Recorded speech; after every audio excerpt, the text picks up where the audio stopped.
So our topic is the struggles kids with disabilities face in regards to playing sports, which relates to multiple demographics such as gender, racial, and ethnic inequality.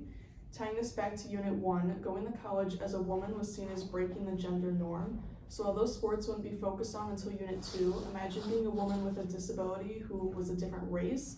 They would have had a much harder time if there were sports teams established, but it was hard enough in school for them, especially with the lack of accommodations. Going off of that, so my first article talks about disability in the 19th century, and basically at this time, like, society just perceived disabled and mentally ill as crazy.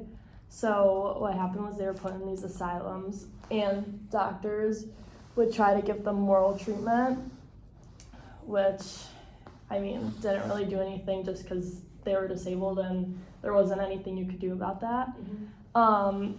They were also put in workhouses, which were basically like these big farms where they would just put kind of more like the mentally ill who were physically able to like do that kind of work, but at the same time just were not like normal enough to be doing just like normal society things, like working on like a regular farm or going to school, and so it was a lot harder for them. Yeah, the physical disabilities.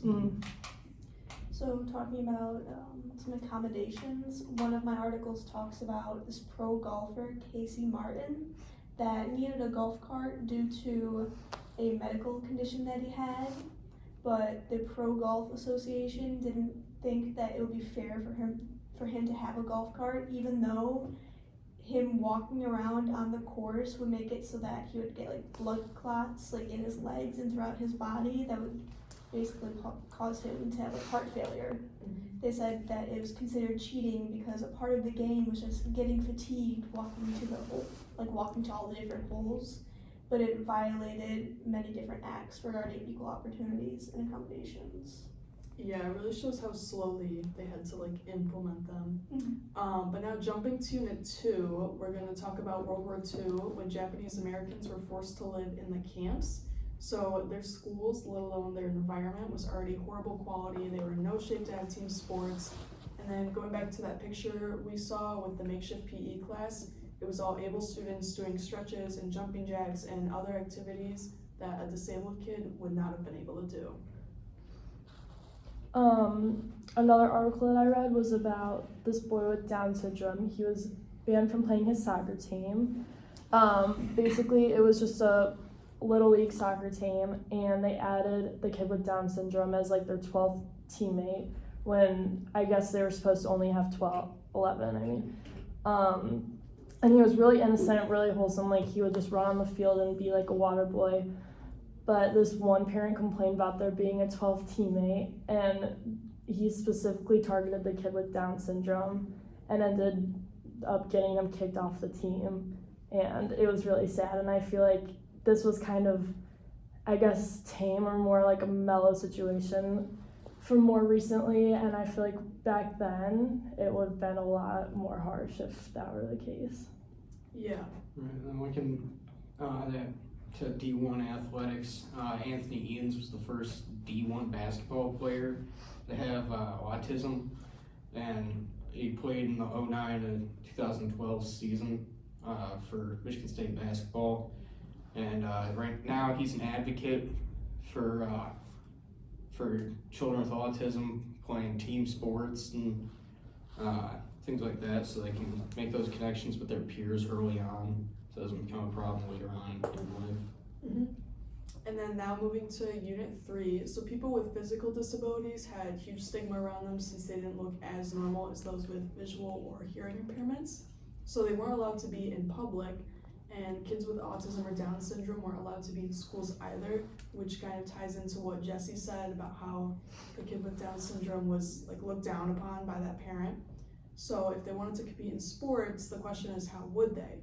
But then the Americans with Disabilities Act of 1990 pops up. So disabled kids can go to school, receive accommodations, but they'd still have some problems playing sports due to the stigma, and many places wouldn't make accommodations right away.